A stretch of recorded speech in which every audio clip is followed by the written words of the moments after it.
वो भी बिल्कुल फ्री में। जी हाँ, आपने सही सुना। अब ज्योतिष का ज्ञान आप सभी के लिए सुलभ होगा, बिना किसी फीस के। तो देर किस बात की, आइए इस ज्ञान के सागर में हम साथ मिलकर गोते लगाते हैं और ज्योतिष के रहस्यों को उजागर करते हैं। तो स्टार्ट करते हैं। नमस्कार दोस्तों, अब हम बात करेंगे राशियों के राजा मेष राशि के बारे में। मेष राशि का प्रतीक चिन्ह है मेढ़ा, जो अपने आप में ही साहस और जोश का प्रतीक है। मेष राशि के जातक भी मेढ़े की तरह ही निडर, ऊर्जावान और हमेशा आगे बढ़ने वाले होते हैं। इनके अंदर एक अलग ही नेतृत्व क्षमता होती है, जिसके कारण ये लोग हमेशा आगे बढ़कर नेतृत्व करने को तत्पर रहते हैं। मेष राशि का स्वामी ग्रह है मंगल, जो इन्हें अदम्य साहस, ऊर्जा और कभी न हार मानने की प्रेरणा देता है। हालांकि कभी कभी ये थोड़े उग्र और अधीर भी हो जाते हैं, पर दोस्तों यही तो है मेष राशि की खासियत। इनकी यही ऊर्जा और जोश इन्हें जिंदगी में सफलता के शिखर तक पहुंचाता है। तो अगर आप भी जानते हैं किसी मेष राशि के जातक को, तो समझ लीजिए कि आपके पास एक ऐसा दोस्त है जो हमेशा आपके साथ खड़ी रिहा रहेगा, हर मुश्किल में आपका साथ देगा। दोस्तों अब हम बात करेंगे दूसरी राशि वृषभ राशि के बारे में। वृषभ राशि का प्रतीक चिन्ह है बैल, जो शक्ति, स्थिरता और कर्मठता का प्रतीक माना जाता है। वृषभ राशि के जातक भी बैल की तरह ही मेहनती, धैर्यवान और विश्वसनीय होते हैं। ये लोग जिस भी काम को हाथ में लेते हैं, उसे पूरी लगन और मेहनत से पूरा करते हैं। इनका स्वामी ग्रह है शुक्र, जो इन्हें कला, सौंदर्य और प्रेम का पुजारी बनाता है। वृषभ राशि के जातक खूबसूरती के प्रति भी आकर्षित होते हैं और अपने आसपास एक सुंदर वातावरण बनाना पसंद करते हैं।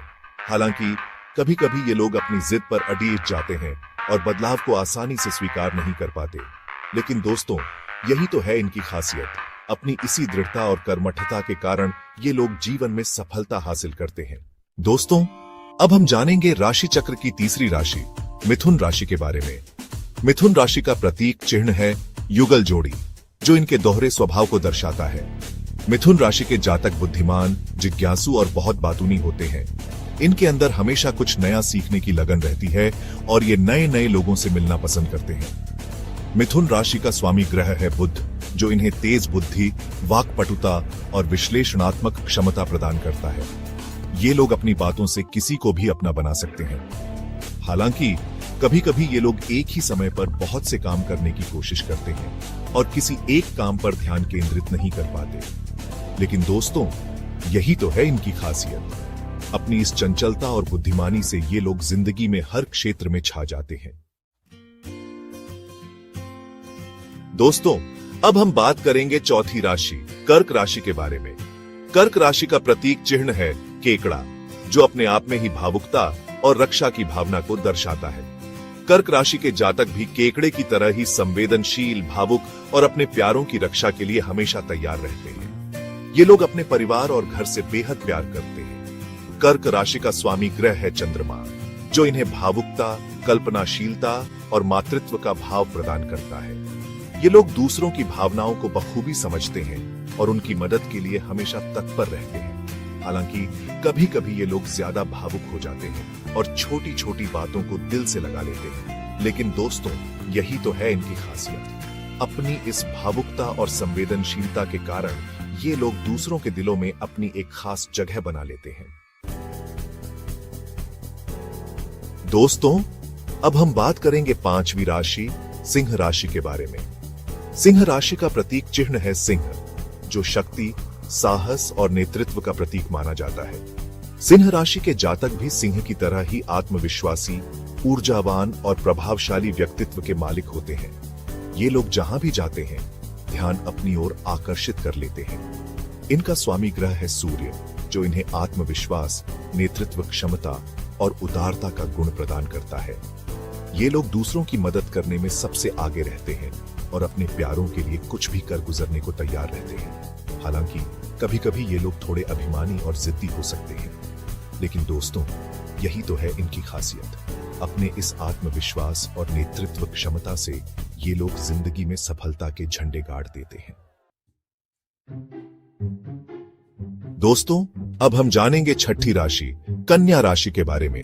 कन्या राशि का प्रतीक चिन्ह है युवती, जो पवित्रता, सेवा और विशुद्धता का प्रतीक माना जाता है।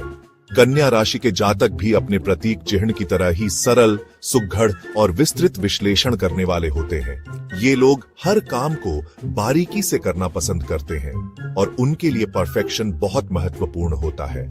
इनका स्वामी ग्रह है बुध, जो इन्हें तेज बुद्धि, विश्लेषणात्मक क्षमता और संचार कौशल प्रदान करता है। ये लोग अपनी बातों को स्पष्ट रूप से रखने में माहिर होते हैं और दूसरों की मदद करना इन्हें पसंद होता है। हालांकि कभी कभी ये लोग अपनी आलोचना के कारण दूसरों को नाराज कर देते हैं और ज्यादा परफेक्शन की चाह में काम को टालते रहते हैं। लेकिन दोस्तों, यही तो है इनकी खासियत। अपनी इस ही विश्लेषणात्मक सोच और परफेक्शन के कारण ये लोग जिंदगी में सफलता हासिल करते हैं। दोस्तों, अब हम बात करेंगे 7वीं राशि तुला राशि के बारे में। तुला राशि का प्रतीक चिन्ह है तराजू, जो संतुलन, न्याय और सामंजस्य का प्रतीक माना जाता है। तुला राशि के जातक भी अपने प्रतीक चिन्ह की तरह ही संतुलित, न्यायप्रिय और शांतिप्रिय होते हैं। ये लोग हमेशा सही और गलत के बीच का फर्क समझते हैं और न्याय के पक्ष में खड़े रहते हैं। इनका स्वामी ग्रह है शुक्र, जो इन्हें सुंदरता, कला, प्रेम और सौहार्द का पुजारी बनाता है। ये लोग अपने आसपास एक सकारात्मक और खुशनुमा माहौल बनाए रखना पसंद करते हैं। हालांकि कभी कभी ये लोग किसी भी निर्णय पर पहुंचने में समय लगाते हैं और दूसरों को खुश करने के चक्कर में अपनी बात कहने से हिचकिचाते हैं। लेकिन दोस्तों, यही तो है इनकी खासियत। अपनी इसी संतुलित सोच और न्यायप्रियता के कारण ये लोग जिंदगी में सफलता हासिल करते हैं। दोस्तों, अब हम जानेंगे 8वीं राशि वृश्चिक राशि के बारे में। वृश्चिक राशि का प्रतीक चिन्ह है बिच्छू, जो रहस्य, शक्ति और तीव्रता का प्रतीक माना जाता है। वृश्चिक राशि के जातक भी अपने प्रतीक चिन्ह की तरह ही रहस्यमय, गंभीर और जुनूनी होते हैं। ये लोग किसी भी चीज को लेकर बहुत गहराई से सोचते हैं और अपनी भावनाओं को छुपाकर रखते हैं। इनका स्वामी ग्रह है मंगल, जो इन्हें साहस, ऊर्जा और जिज्ञासा का गुण प्रदान करता है। ये लोग जीवन के हर पहलू को गहराई से जानना चाहते हैं और अपने लक्ष्य को हासिल करने के लिए पूरी लगन से जुट जाते हैं। हालांकि कभी कभी ये लोग रहस्यमय और गुस्सैल भी हो सकते हैं, लेकिन दोस्तों, यही तो है इनकी खासियत। अपनी इसी गहन सोच और जुनून के कारण ये लोग जिंदगी में सफलता हासिल करते हैं। दोस्तों, अब हम बात करेंगे 9वीं राशि धनु राशि के बारे में। धनु राशि का प्रतीक चिन्ह है धनुर्धर, जो लक्ष्य पर केंद्रित, आशावादी और स्वतंत्रता प्रेमी होता है। धनु राशि के जातक भी अपने प्रतीक चिन्ह की तरह ही आशावादी, खुले विचारों वाले और नए अनुभवों की तलाश में रहने वाले होते हैं। ये लोग जीवन को एक साहसिक यात्रा मानते हैं और हमेशा कुछ नया सीखने को तैयार रहते हैं। इनका स्वामी ग्रह है बृहस्पति, जो इन्हें ज्ञान, आध्यात्मिकता और विस्तार का कारक बनाता है। ये लोग दूसरों को प्रेरणा देते हैं और उनके साथ अपना ज्ञान और अनुभव साझा करना पसंद करते हैं। हालांकि कभी कभी ये लोग ज्यादा ही आशावादी हो जाते हैं और वास्तविकता से दूर भागते हैं। लेकिन दोस्तों, यही तो है इनकी खासियत। अपनी इसी आशावादी सोच और ज्ञान की प्यास के कारण ये लोग जिंदगी में नए नए मुकाम हासिल करते हैं।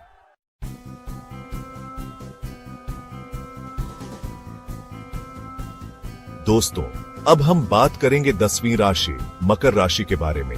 मकर राशि का प्रतीक चिन्ह है मकर, जो अनुशासन, कड़ी मेहनत और लक्ष्य के प्रति समर्पण का प्रतीक माना जाता है। मकर राशि के जातक भी अपने प्रतीक चिन्ह की तरह ही अनुशासित, महत्वाकांक्षी और कर्मठ होते हैं। ये लोग अपने लक्ष्य को हासिल करने के लिए कड़ी मेहनत करने से पीछे नहीं हटते और अपने परिवार और काम के प्रति बहुत जिम्मेदार होते हैं। इनका स्वामी ग्रह है शनि, जो इन्हें अनुशासन, धैर्य, कड़ी मेहनत और न्याय का पाठ पढ़ाता है। ये लोग अपने जीवन में सफलता के लिए कोई भी समझौता नहीं करते और अपने बलबूते पर अपनी पहचान बनाते हैं। हालांकि कभी कभी ये लोग थोड़े ज्यादा ही गंभीर और कठोर हो जाते हैं, लेकिन दोस्तों, यही तो है इनकी खासियत। अपनी इस ही अनुशासित प्रकृति और कर्मठता के कारण ये लोग जिंदगी में उच्च शिखर पर पहुंचते हैं।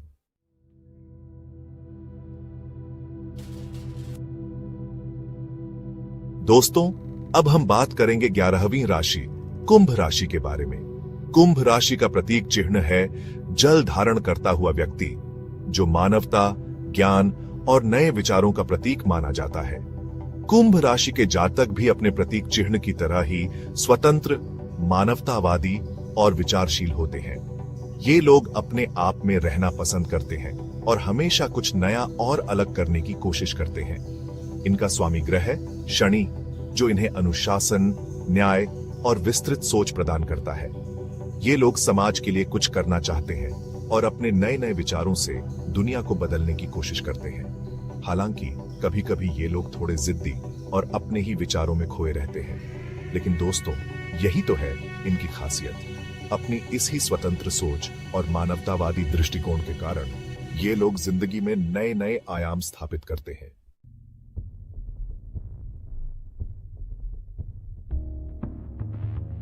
नमस्कार दोस्तों, अब हम बात करेंगे 12वीं और अंतिम राशि मीन राशि के बारे में। मीन राशि का प्रतीक चिन्ह है दो मछलियां विपरीत दिशा में तैरती हुई, जो कल्पना, भावुकता और आध्यात्मिकता का प्रतीक माना जाता है। मीन राशि के जातक भी अपने प्रतीक चिन्ह की तरह ही स्वप्नशील, भावुक और कलात्मक होते हैं। ये लोग अपनी ही दुनिया में खोए रहते हैं और दूसरों की भावनाओं को बखूबी समझते हैं। इनका स्वामी ग्रह है बृहस्पति, जो इन्हें कल्पनाशीलता, करुणा और आध्यात्मिकता का गुण प्रदान करता है। ये लोग दूसरों की मदद करने के लिए हमेशा तैयार रहते हैं और कला के माध्यम से अपनी भावनाओं को व्यक्त करते हैं। हालांकि कभी कभी ये लोग ज्यादा ही भावुक हो जाते हैं और वास्तविकता से दूर भागते हैं, लेकिन दोस्तों, यही तो है इनकी खासियत। अपनी इस ही स्वप्नशील प्रकृति और करुणा के कारण ये लोग जिंदगी को एक अलग ही नजरिए से देखते हैं। ज्योतिष का फ्री कोर्स आगे क्या? दोस्तों, आज हमने ज्योतिष के इस सफर की शुरुआत की है, जहां हमने 12 राशियों के बारे में जाना। आगे आने वाले वीडियोस में हम और भी गहराई से ज्योतिष के विभिन्न पहलुओं को समझेंगे।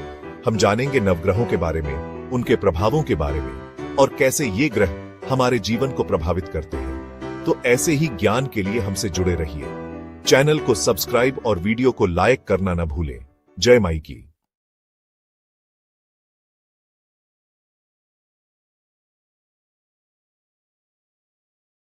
जय माई की दोस्तों, ज्योतिष विज्ञान में आप सभी का स्वागत है। आज हम एक ऐसे विषय पर बात करेंगे जो आपके जीवन के हर पहलू को प्रभावित करता है, लग्नेश की स्थिति और उसका आपके कुंडली के फलादेश पर प्रभाव। लग्न के बारे में हम जान ही चुके हैं। लग्न भाव में जो भी राशि होती है उसका स्वामी लग्नेश कहलाता है। जैसे मेष राशि लग्न में हो तो मंगल लग्नेश बनेगा। लग्नेश की स्थिति जिस भाव में हो उसके अनुसार कुंडली का फलादेश प्रभावित होता है। तो आइए बिना देर किए इस गहन विषय को विस्तार से समझते हैं और जानते हैं कि आपकी कुंडली में लग्नेश की स्थिति आपके जीवन को कैसे प्रभावित कर रही है। लग्नेश का लग्न भाव में होना अत्यंत शुभ माना जाता है। यह स्थिति व्यक्ति को बलवान बनाती है, शारीरिक और मानसिक रूप से। ऐसे जातक आत्मविश्वास से भरे होते हैं। इनमें नेतृत्व करने की क्षमता होती है और ये जीवन में सफलता की ऊंचाइयों को छूते हैं। लग्न में स्थित लग्नेश जातक को दीर्घायु भी प्रदान करता है। ऐसे लोग ऊर्जावान होते हैं और जीवन के प्रति सकारात्मक दृष्टिकोण रखते हैं। यह स्थिति व्यक्ति को स्वाभिमानी बनाती है, परंतु कभी कभी यह अहंकार में भी बदल सकता है। यह ध्यान रखना जरूरी है कि सिर्फ लग्नेश की स्थिति ही सब कुछ तय नहीं करती। अन्य ग्रहों की स्थिति, दृष्टि और युति भी जीवन को प्रभावित करते हैं। फिर भी लग्नेश का लग्न में होना एक मजबूत नींव की तरह है, जो जीवन में सफलता और यश की प्राप्ति में सहायक होता है। ज्योतिष शास्त्र में द्वितीय भाव को धन, वाणी और परिवार का भाव माना जाता है। लग्नेश का द्वितीय भाव में होना जातक को आर्थिक रूप से संपन्न बनाता है। ऐसे व्यक्ति वाणी के धनी होते हैं और अपनी मीठी वाणी से सबका मन मोह लेते हैं। इनकी वाणी में एक अलग ही प्रभाव होता है जो दूसरों को आकर्षित करता है। परिवार के साथ इनका संबंध मधुर रहता है। ये अपने परिवार से प्यार करते हैं और उनके सुख दुख में साथ निभाते हैं। यह स्थान जातक को भौतिक सुख सुविधाओं से परिपूर्ण बनाता है। ऐसे लोग जीवन में काफी कुछ हासिल करते हैं और एक सुखी जीवन व्यतीत करते हैं। ज्योतिष में तृतीय भाव को साहस, पराक्रम, भाई बंधु और छोटी यात्राओं का भाव माना गया है। लग्नेश का तृतीय भाव में होना व्यक्ति को साहसी और निडर बनाता है। ऐसे जातक चुनौतियों से पीछे नहीं हटते और अपनी लगन और मेहनत से सफलता प्राप्त करते हैं। इनमें जिज्ञासा की प्रवृत्ति भी ज्यादा होती है और ये नई नई चीजें सीखने के लिए उत्सुक रहते हैं। लग्नेश की यह स्थिति लेखन और संचार के क्षेत्र में सफलता दिलाती है। ऐसे व्यक्ति अपने विचारों को बेहतर तरीके से प्रकट कर पाते हैं। भाई बहनों के साथ इनका स्नेहपूर्ण संबंध रहता है। ये अपने भाई बहनों का ख्याल रखते हैं और उनके साथ खड़ीडीढ़े रहते हैं। चतुर्थ भाव को सुख, माता, भूमि और भवन का भाव माना जाता है। लग्नेश का चतुर्थ भाव में होना जातक को माता का लाडला और सुखी जीवन का अधिकारी बनाता है। ऐसे लोग अपने परिवार से अत्यधिक प्रेम करते हैं और उनके सुख के लिए किसी भी हद तक जा सकते हैं। इन्हें अपने जीवन में सभी प्रकार के भौतिक सुख प्राप्त होते हैं। लग्नेश की यह स्थिति व्यक्ति को रचनात्मक बनाती है। ऐसे लोग कला, संगीत, साहित्य आदि क्षेत्रों में रुचि रखते हैं और अपनी कल्पनाशीलता से दुनिया को एक नया दृष्टिकोण दे सकते हैं। यह स्थिति व्यक्ति को भावुक भी बनाती है। ये दूसरों की भावनाओं को समझते हैं और उनकी मदद के लिए हमेशा तैयार रहते हैं। पंचम भाव को शिक्षा, संतान, प्रेम और बुद्धि का भाव माना जाता है। लग्नेश का पंचम भाव में होना व्यक्ति को ज्ञानी, बुद्धिमान और रचनात्मक बनाता है। ऐसे लोग अपनी बुद्धि और विवेक से जीवन में सफलता प्राप्त करते हैं। यह स्थिति उच्च शिक्षा के लिए भी अनुकूल माना जाता है। लग्नेश का पंचम भाव में होना प्रेम संबंधों के लिए भी शुभ माना जाता है। ऐसे लोगों को अपने जीवन में सच्चा प्रेम मिलता है और उनका दाम्पत्य जीवन सुखमय रहता है। संतान पक्ष से इन्हें खुशी मिलती है। इनके बच्चे गुणी और संस्कारी होते हैं। लग्नेश की यह स्थिति व्यक्ति को भाग्यशाली बनाती है और उसे जीवन में सभी प्रकार के सुख प्राप्त होते हैं। षष्ठ भाव को रोग, रण, शत्रु और प्रतियोगिता का भाव माना जाता है। लग्नेश का इस भाव में होना जातक को चुनौतियों और संघर्षों से लड़ने वाला बनाता है। ऐसे व्यक्ति अपने जीवन में कई प्रकार की बाधाओं का सामना करते हैं, लेकिन अपनी मेहनत और लगन से उन पर विजय प्राप्त करते हैं। इन्हें अपने शत्रुओं से सावधान रहने की आवश्यकता होती है। लग्नेश की यह स्थिति व्यक्ति को स्वास्थ्य के प्रति जागरूक रहने के लिए प्रेरित करती है। ऐसे लोगों को अपने खानपान और रहन सहन का विशेष ध्यान रखना चाहिए। हालांकि यह स्थिति व्यक्ति को काम के प्रति भी समर्पित बनाती है। ऐसे लोग अपने कार्य को ईमानदारी और लगन से करते हैं और सफलता प्राप्त करते हैं। सप्तम भाव को जीवन साथी, व्यापार और साझेदारी का भाव माना जाता है। लग्नेश का सप्तम भाव में होना जातक को आकर्षक व्यक्तित्व वाला, मृदुभाषी और व्यावसायिक रूप से कुशल बनाता है। ऐसे लोग अपने जीवन साथी के साथ एक गहरा और प्यार भरा रिश्ता निभाते हैं। इन्हें अपने जीवन साथी से भरपूर प्रेम और समर्थन मिलता है। लग्नेश की यह स्थिति व्यक्ति को व्यापार में सफलता दिलाती है। ऐसे लोग अपने व्यापार को नई ऊंचाइयों तक ले जाने में सक्षम होते हैं। हालांकि यह स्थिति व्यक्ति को थोड़ा जिद्दी भी बना सकती है। ऐसे लोगों को चाहिए कि वो अपनी जिद को त्याग कर दूसरों की बात भी ध्यान से सुने। अष्टम भाव को आयु, रहस्य, अचानक घटनाओं और परिवर्तनों का भाव माना जाता है। लग्नेश का अष्टम भाव में होना जीवन में रहस्यों और अनिश्चितताओं का संकेत देता है। ऐसे जातक काफी गंभीर प्रवृत्ति के होते हैं और जीवन के गूढ़ रहस्यों को जानने में रुचि रखते हैं। इन्हें अपने जीवन में कई बार अचानक परिवर्तनों का सामना करना पड़ सकता है। लग्नेश की यह स्थिति व्यक्ति को थोड़ा रहस्यमयी बनाती है। ऐसे लोगों के बारे में दूसरों को समझना थोड़ा मुश्किल हो सकता है। हालांकि यह स्थिति व्यक्ति को अनुसंधान और गहन विषयों में रुचि भी दिलाती है। ऐसे लोग अपनी अलग सोच से दुनिया को एक नया दृष्टिकोण दे सकते हैं। नवम भाव को भाग्य, धर्म, गुरु और उच्च शिक्षा का भाव माना जाता है। लग्नेश का नवम भाव में होना जातक को भाग्यवान, धार्मिक और ज्ञानी बनाता है। ऐसे व्यक्ति अपने जीवन में भाग्य का साथ पाते हैं और उन्हें सफलता मिलती है। इन्हें धार्मिक कार्यों में रुचि होती है और ये अपने जीवन में धर्म के महत्व को समझते हैं। लग्नेश की यह स्थिति व्यक्ति को उच्च शिक्षा के लिए प्रोत्साहित करती है। ऐसे लोग अपनी पढ़ाई में अच्छा करते हैं और उच्च शिक्षा प्राप्त करते हैं। यह स्थिति व्यक्ति को दूर की यात्राओं के लिए भी प्रेरित करती है। ऐसे लोगों को अपने जीवन में विदेश यात्रा करने के अवसर प्राप्त होते हैं। लग्नेश दशम में। दशम भाव को कर्म, व्यवसाय, मान सम्मान और पिता का भाव माना जाता है। लग्नेश का दशम भाव में होना जातक को कर्मठ, महत्वाकांक्षी और यशस्वी बनाता है। ऐसे व्यक्ति अपने काम के प्रति काफी समर्पित होते हैं और अपने क्षेत्र में यश प्राप्त करते हैं। इन्हें समाज में मान सम्मान मिलता है और ये अपने काम से दुनिया में अपनी एक अलग पहचान बनाते हैं। लग्नेश की यह स्थिति व्यक्ति को नेतृत्व करने की क्षमता प्रदान करती है। ऐसे लोग दूसरों को साथ लेकर चलने में विश्वास रखते हैं और उन्हें सही दिशा दिखाने में सक्षम होते हैं। यह स्थिति व्यक्ति को अपने पिता के करीब भी बनाती है। ऐसे लोगों को अपने पिता का प्रेम और सहयोग मिलता है। लग्नेश एकादश में।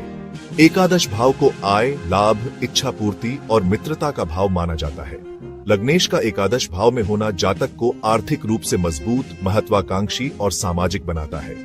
ऐसे व्यक्ति अपनी मेहनत से धन कमाते हैं और अपने जीवन में सभी प्रकार की सुख सुविधाओं का आनंद लेते हैं। इन्हें अपने मित्रों का साथ मिलता है और ये अपने सामाजिक जीवन को काफी महत्व देते हैं। लग्नेश की यह स्थिति व्यक्ति को अपने लक्ष्यों को हासिल करने के लिए प्रेरित करती है। ऐसे लोग अपनी महत्वाकांक्षाओं को पूरा करने के लिए कड़ी मेहनत करते हैं और सफलता प्राप्त करते हैं। यह स्थिति व्यक्ति को नए नए लोगों से मिलने और उनसे दोस्ती करने का मौका भी देती है। ऐसे लोगों का सामाजिक दायरा काफी बड़ा होता है। लग्नेश द्वादश भाव में। द्वादश भाव को हानि, व्यय, विदेश यात्रा और मोक्ष का भाव माना जाता है। लग्नेश का द्वादश भाव में होना जातक को दयालु, कल्पनाशील और आध्यात्मिक बनाता है। ऐसे व्यक्ति दूसरों की मदद के लिए हमेशा तैयार रहते हैं और उनके दुख को कम करने की कोशिश करते हैं।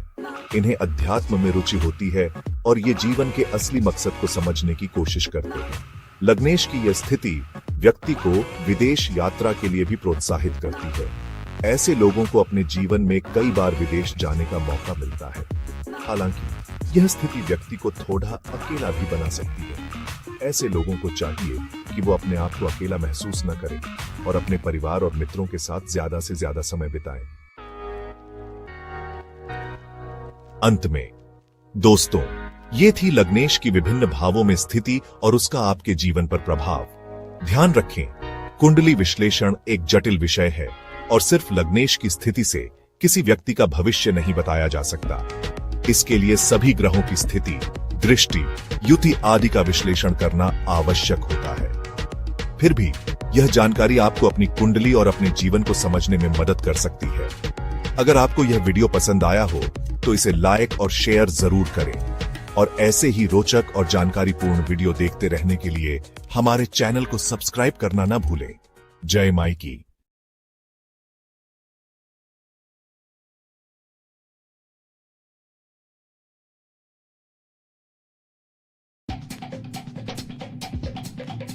जय माई की दोस्तों,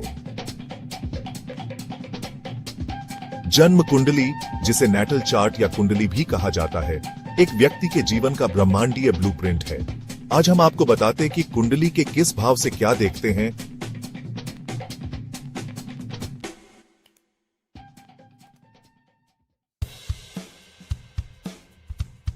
पहला भाव, जिसे लग्न भी कहा जाता है, जन्म के समय पूर्वी क्षितिज को चिह्नित करता है।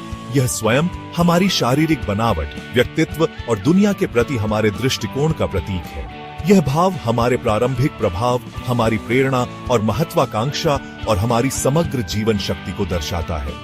एक मजबूत पहला भाव एक आत्मविश्वासी और आत्मनिर्भर व्यक्ति को इंगित करता है, जबकि पीड़ित पहला भाव आत्मसंदेह या खुद को मुखर करने में चुनौतियों की ओर इशारा कर सकती है। दूसरा भाव हमारी भौतिक संपत्ति, धन, वित्त और आत्म मूल्य को नियंत्रित करता है। यह हमारे मूल्यों और संसाधनों को जमा करने और प्रबंधित करने की हमारी क्षमता को दर्शाता है। एक मजबूत दूसरा भाव वित्तीय स्थिरता को इंगित करता है, जबकि पीड़ित दूसरा भाव पैसे के प्रबंधन में चुनौतियों या असुरक्षा की भावना का सुझाव दे सकती है। यह भाव धन और भौतिक संपत्ति के प्रति हमारे दृष्टिकोण पर भी प्रकाश डालता है। तीसरा भाव संचार, भाई बहन, छोटी दूरी की यात्रा और हमारे तत्काल वातावरण का प्रतिनिधित्व करता है। यह हमारी बुद्धि, साहस और खुद को प्रभावी ढंग से व्यक्त करने की हमारी क्षमता को दर्शाता है। एक मजबूत तीसरा भाव उत्कृष्ट संचार कौशल और भाई बहनों के साथ एक सामंजस्यपूर्ण संबंध का सुझाव देता है। पीड़ित तीसरा भाव गलतफहमी या खुद को स्पष्ट रूप से व्यक्त करने में कठिनाइयों का संकेत दे सकती है। चौथा भाव जन्म कुंडली की नींव है, जो हमारे घर, परिवार, माता और भावनात्मक सुरक्षा का प्रतिनिधित्व करता है। यह हमारी जड़ों, हमारे पालन पोषण और हमारे द्वारा अपने लिए बनाए गए वातावरण को दर्शाता है। एक मजबूत चौथा भाव एक सुखी और स्थिर गृहस्थ जीवन का सुझाव देता है, जबकि पीड़ित चौथा भाव परिवार से संबंधित चुनौतियों या विस्थापन की भावना का संकेत दे सकती है। पांचवां भाव रचनात्मकता, बच्चों, रोमांस और अटकलों का क्षेत्र है। यह हमारे जुनून, कलात्मक रूप से खुद को व्यक्त करने की हमारी क्षमता और प्यार और आनंद के लिए हमारी क्षमता का प्रतिनिधित्व करता है। एक मजबूत पांचवा भाव कला के लिए एक प्रतिभा, एक प्यार भरा और पूर्ण रोमांटिक जीवन और बच्चों के लिए एक प्राकृतिक संबंध का सुझाव देता है। पीड़ित पांचवा भाव इन क्षेत्रों में चुनौतियों या रचनात्मक पूर्ति की कमी का संकेत दे सकती है। छठा भाव हमारे स्वास्थ्य, कल्याण, दैनिक दिनचर्या और दूसरों की सेवा को नियंत्रित करता है। यह चुनौतियों का सामना करने की हमारी क्षमता, हमारी कार्यनीति और आत्म सुधार के लिए हमारी क्षमता का प्रतिनिधित्व करता है। एक मजबूत छठा भाव अच्छे स्वास्थ्य, जीवन के प्रति अनुशासित दृष्टिकोण और दूसरों की सेवा करने की इच्छा का सुझाव देता है। पीड़ित छठा भाव स्वास्थ्य संबंधी समस्याओं या संतुलित दिनचर्या बनाए रखने में कठिनाइयों का संकेत दे सकती है। सातवां भाव साझेदारी, विवाह और सभी एक एक रिश्तों का क्षेत्र है। यह समझौता करने की हमारी क्षमता, साहचर्य की हमारी आवश्यकता और दूसरों के साथ बातचीत के माध्यम से सीखे गए पाठों का प्रतिनिधित्व करता है। एक मजबूत सातवां भाव सामंजस्यपूर्ण और पूर्ण रिश्तों का सुझाव देता है। पीड़ित सातवां भाव एक उपयुक्त साथी खोजने या दीर्घकालिक प्रतिबद्धताओं को बनाए रखने में चुनौतियों का संकेत दे सकती है। आठवां भाव अक्सर परिवर्तन, मृत्यु, विरासत और गुप्त से जुड़ा होता है।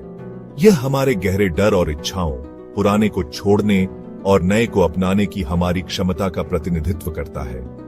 एक मजबूत आठवां भाव जीवन के चक्रों की गहरी समझ और लचीलेपन के साथ परिवर्तन को नेविगेट करने की क्षमता का सुझाव देता है। पीड़ित आठवां भाव अज्ञात के डर या विरासत से संबंधित चुनौतियों का संकेत दे सकती है। नौवां भाव उच्च शिक्षा, आध्यात्मिकता, लंबी दूरी की यात्रा और अर्थ और उद्देश्य की हमारी खोज को नियंत्रित करता है। यह हमारे विश्वासों, जीवन के हमारे दर्शन और अपने से बड़ी किसी चीज से हमारे संबंध का प्रतिनिधित्व करता है। एक मजबूत नौवां भाव ज्ञान की प्यास, यात्रा के प्रति प्रेम और एक मजबूत नैतिक दिशा का सुझाव देता है। पीड़ित नौवां भाव किसी के मार्ग को खोजने में कठिनाइयों या लंबी दूरी की यात्रा से संबंधित चुनौतियों का संकेत दे सकती है। 10वां भाव, जिसे मिडहेवन भी कहा जाता है, दुनिया में हमारे करियर, सार्वजनिक छवि, महत्वाकांक्षा और उपलब्धियों का प्रतिनिधित्व करता है। यह हमारी स्थिति, हमारी प्रतिष्ठा और हमारी विरासत को दर्शाता है। एक मजबूत 10वां भाव एक सफल और पूर्ण करियर का सुझाव देता है, जबकि पीड़ित 10वां भाव किसी को सफलता खोजने या मान्यता प्राप्त करने में चुनौतियों का संकेत दे सकती है। 11वां भाव हमारी दोस्ती, सामाजिक नेटवर्क, आशाओं, सपनों और भविष्य के लिए आकांक्षाओं को नियंत्रित करता है। यह समान विचारधारा वाले व्यक्तियों के साथ जुड़ने की हमारी क्षमता, हमारी मानवीय प्रवृत्ति और दुनिया में बदलाव लाने की हमारी इच्छा का प्रतिनिधित्व करता है। एक मजबूत 11वां भाव सहायक दोस्तों के एक विस्तृत समूह और समुदाय की गहरी भावना का सुझाव देता है और जल्दी सफल बनाता है। पीड़ित 11वां भाव स्थायी दोस्ती बनाने या अलगाव की प्रवृत्ति में चुनौतियों का संकेत दे सकती है और सफलता देर से मिलती है। 12वां भाव जन्म कुंडली का अंतिम भाव है, जो हमारे अवचेतन मन, आध्यात्मिकता, एकांत और छिपी प्रतिभा का प्रतिनिधित्व करता है। यह हमारे पिछले कर्म, हमारे गहरे डर और इच्छाओं और परमात्मा से हमारे संबंध को दर्शाता है। एक मजबूत 12वां भाव एक गहरी आध्यात्मिक झुकाव और किसी की अंतर्ज्ञान से जुड़ने की क्षमता का सुझाव देता है। पीड़ित 12वां भाव पलायनवाद की प्रवृत्ति या किसी की छाया स्वयं का सामना करने में चुनौतियों का संकेत दे सकती है। व्यक्ति खुद में खोया रहता है।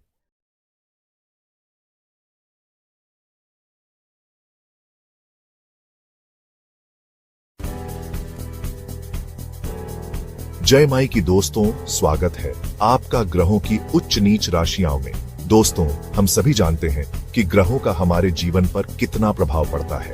उनकी स्थिति, दशा और दृष्टि हमारे सुख दुख, सफलता असफलता का कारण बनते हैं। लेकिन क्या आप जानते हैं कि हर ग्रह की एक उच्च राशि और एक नीच राशि होती है। उच्च राशि में ग्रह अपनी पूरी शक्ति से कार्य करते हैं, जैसे एक राजा अपने राज्य में। वहीं नीच राशि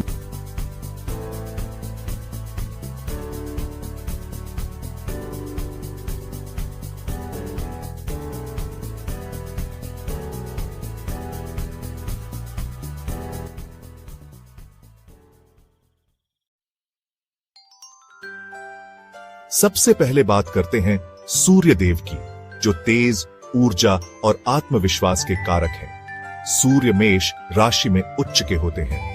मेष राशि अग्नि तत्व की राशि है और सूर्य स्वयं भी अग्नि तत्व का कारक है। इसीलिए मेष राशि में सूर्य अपनी पूरी शक्ति से प्रकाशित होते हैं और जातक को नेतृत्व क्षमता, साहस और ऊर्जा प्रदान करते हैं। वहीं सूर्य तुला राशि में नीच के होते हैं। तुला राशि वायु तत्व की राशि है, जो सूर्य के तेज को कम करती है। इसलिए तुला राशि में सूर्य कमजोर फल देते हैं और जातक में आत्मविश्वास की कमी, निर्णय लेने में दुविधा और नेतृत्व क्षमता की कमी देखने को मिल सकती है। अब बात करते हैं मन के कारक चंद्रदेव की। चंद्रमा वृषभ राशि में उच्च के होते हैं। वृषभ राशि स्थिरता, शांति और सुख समृद्धि की राशि है। चंद्रमा, जो स्वयं भी मन को शांति और स्थिरता प्रदान करते हैं, वृषभ राशि में अपनी पूरी क्षमता से कार्य करते हैं। ऐसे जातक भावुक, कला प्रेमी और सुखी जीवन जीने वाले होते हैं। वहीं चंद्रमा वृश्चिक राशि में नीच के होते हैं। वृश्चिक राशि अस्थिरता, तीव्रता और रहस्य की राशि है। चंद्रमा का स्वभाव शांत और स्थिर होता है, जो वृश्चिक राशि की तीव्रता से प्रभावित होता है। इसलिए वृश्चिक राशि में चंद्रमा मन को अशांत, चंचल और भावनात्मक रूप से कमजोर बनाते हैं। अब बारी है बुद्धि और वाणी के कारक बुध देव की। बुध कन्या राशि में उच्च के होते हैं। कन्या राशि बुद्धि, तर्क और विश्लेषण की राशि है। बुध, जो स्वयं भी बुद्धि और तर्क के कारक हैं, कन्या राशि में अपनी पूरी क्षमता से कार्य करते हैं। ऐसे जातक बुद्धिमान, तार्किक और विश्लेषणात्मक होते हैं। वहीं बुध मीन राशि में नीच के होते हैं। मीन राशि भावना, कल्पना और आध्यात्मिकता की राशि है, जो बुध के तार्किक और व्यावहारिक स्वभाव से बिल्कुल विपरीत है। इसलिए मीन राशि में बुध कमजोर फल देते हैं और जातक में निर्णय लेने की क्षमता में कमी, अभिव्यक्ति की कमी और भ्रम की स्थिति देखने को मिल सकती है। चैप्टर 4, शुक्र प्रेम, सौंदर्य और ऐश्वर्य के देवता। आइए अब बात करते हैं प्रेम, सौंदर्य और ऐश्वर्य के कारक शुक्र देव की। शुक्र मीन राशि में उच्च के होते हैं। मीन राशि, जो भावना, कल्पना और त्याग की राशि है, शुक्र के लिए अत्यंत अनुकूल मानी जाती है। मीन राशि में शुक्र अपनी पूरी क्षमता से कार्य करते हैं और जातक को आकर्षक व्यक्तित्व, कलात्मक प्रतिभा और भौतिक सुख सुविधाओं का आनंद प्रदान करते हैं। वहीं शुक्र कन्या राशि में नीच के होते हैं। कन्या राशि व्यवहारिकता, विश्लेषण और परफेक्शनिज्म की राशि है, जो शुक्र के भावुक और आनंद प्रिय स्वभाव से मेल नहीं खाती। इसलिए कन्या राशि में शुक्र कमजोर फल देते हैं और जातक में प्रेम संबंधों में समस्याएं, भौतिक सुखों की कमी और कला के प्रति रुचि की कमी देखने को मिल सकती है। चैप्टर 5, मंगल, साहस, पराक्रम और ऊर्जा के देवता। अब बारी है साहस और पराक्रम के कारक मंगल देव की। मंगल मकर राशि में उच्च के होते हैं। मकर राशि महत्वाकांक्षा, कर्मठता और अनुशासन की राशि है, जो मंगल के ऊर्जावान और कर्मठ स्वभाव से पूर्णतया मेल खाती है। मकर राशि में मंगल अपनी पूरी क्षमता से कार्य करते हैं और जातक को अदम्य साहस, कठोर परिश्रम की क्षमता और नेतृत्व क्षमता प्रदान करते हैं। वहीं मंगल कर्क राशि में नीच के होते हैं।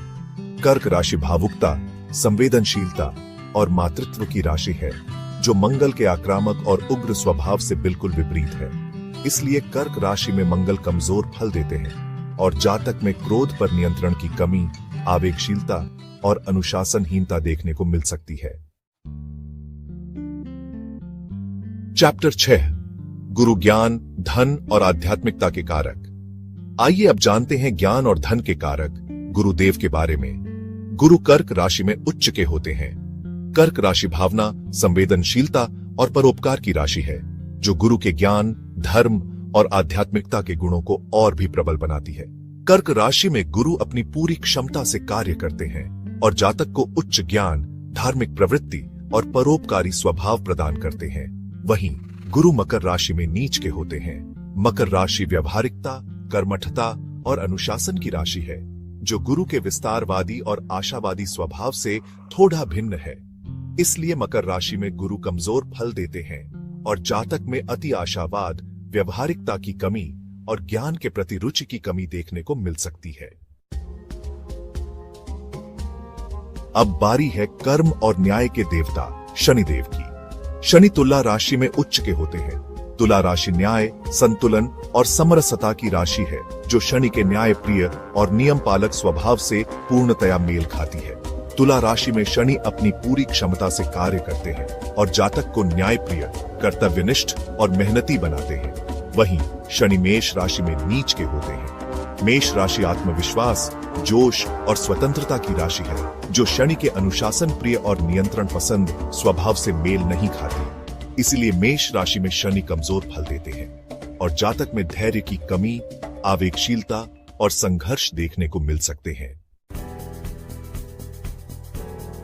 अब बात करते हैं छाया ग्रह राहु की, जो भौतिक सुखों, महत्वाकांक्षाओं और अचानक होने वाले परिवर्तनों का कारक माना जाता है। राहु मिथुन राशि में उच्च के होते हैं। मिथुन राशि बुद्धि, संचार और बहुमुखी प्रतिभा की राशि है, जो राहु के तेज बुद्धि और चालाक स्वभाव को और भी प्रबल बनाती है। मिथुन राशि में राहु अपनी पूरी क्षमता से कार्य करते हैं और जातक को कुशल वक्ता, बुद्धिमान और सफलता प्राप्त करने वाला बनाते हैं। वहीं राहु धनु राशि में नीच के होते हैं। धनु राशि ज्ञान, धर्म और आध्यात्मिकता की राशि है, जो राहु के भौतिकवादी और मायावी स्वभाव से मेल नहीं खाती। इसलिए धनु राशि में राहु कमजोर फल देते हैं और जातक में धार्मिक विश्वासों की कमी, बेचैनी और भ्रम की स्थिति देखने को मिल सकती है। अंत में बात करते हैं छाया ग्रह केतु की, जो मोक्ष, आध्यात्मिकता और अतीत के कर्मों का कारक माना जाता है। केतु धनु राशि में उच्च के होते हैं। धनु राशि ज्ञान, धर्म और आध्यात्मिकता की राशि है, जो केतु के मोक्ष प्राप्ति और आध्यात्मिक जागृति के गुणों को और भी प्रबल बनाती है। धनु राशि में केतु अपनी पूरी क्षमता से कार्य करते हैं और जातक को आध्यात्मिक, ज्ञानवान और मोक्ष के मार्ग पर चलने वाला बनाते हैं। वहीं केतु मिथुन राशि में नीच के होते हैं। मिथुन राशि बुद्धि, संचार और बहुमुखी प्रतिभा की राशि है, जो केतु के अलगाव और एकांत प्रिय स्वभाव से मेल नहीं खाती। इसलिए मिथुन राशि में केतु कमजोर फल देते हैं और जातक में एकाग्रता की कमी, भ्रम और मन की अशांति देखने को मिल सकती है। तो साथियों, ये थी ग्रहों की उच्च नीच राशियों की जानकारी। आशा करता हूं कि आपको ये जानकारी रोचक और ज्ञानवर्धक लगी होगी। याद रखिए, ज्योतिष एक गहन विषय है और ये जानकारी सिर्फ एक सामान्य परिचय है। किसी भी ग्रह का शुभ अशुभ फल सिर्फ उसकी उच्च नीच राशि पर ही निर्भर नहीं करता, बल्कि उसकी राशि, नक्षत्र, भाव, दृष्टि, युति आदि कई बातों पर निर्भर करता है। इसलिए अपनी कुंडली का विस्तृत विश्लेषण किसी ज्योतिष विशेषज्ञ से ही करवाएं।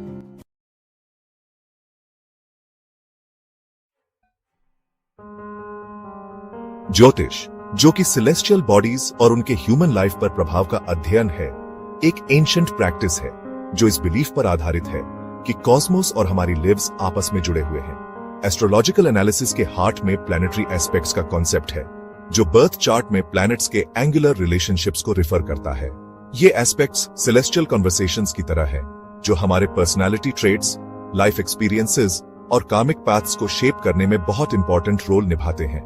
जैसे सूरज की किरणें धरती को प्रभावित करती हैं, वैसे ही प्लैनेटरी एस्पेक्ट्स हमारी लाइफ्स पर सबटल येट पावरफुल इन्फ्लुएंसेस डालते हैं। प्लैनेट्स को कॉस्मिक स्टेज पर सेलेस्टियल एक्टर्स की तरह इमेजिन करो, हर एक यूनिक एनर्जीज और वाइब्रेशंस इमिट कर रहा है।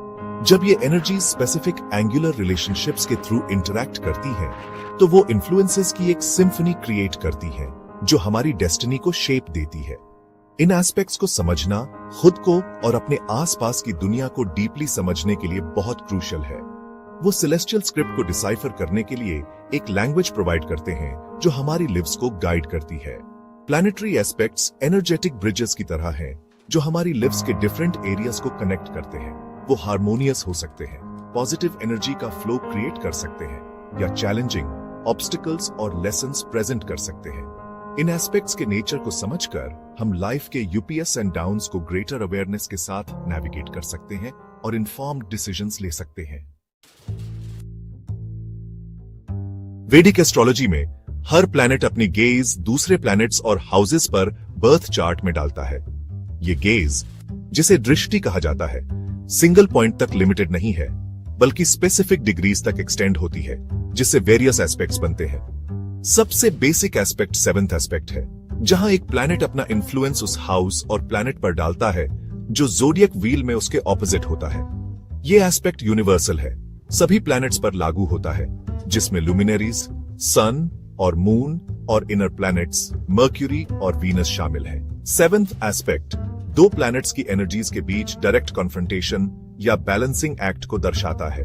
उदाहरण के लिए सैटर्न पर सन का सेवेंथ एस्पेक्ट अथॉरिटी और डिसिप्लिन के बीच एक डायनामिक टेंशन क्रिएट कर सकता है, जबकि मार्स पर वीनस का सेवेंथ एस्पेक्ट एक passionate yet volatile relationship dynamic को लीड कर सकता है।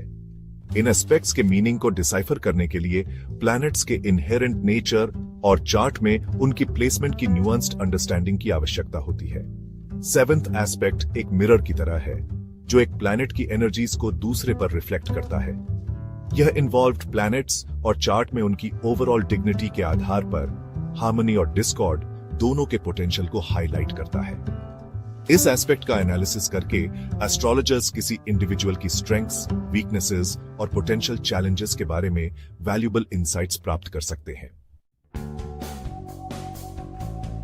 जबकि सभी प्लैनेट सेवेंथ एस्पेक्ट डालते हैं, कुछ प्लैनेट्स जैसे Mars, Jupiter, Saturn, Rahu, north node और केटू, साउथ नोड के पास एडिशनल एस्पेक्ट्स होते हैं, जो एस्ट्रोलॉजिकल इन्फ्लुएंसेस की टैपेस्ट्री को और एनरिच करते हैं।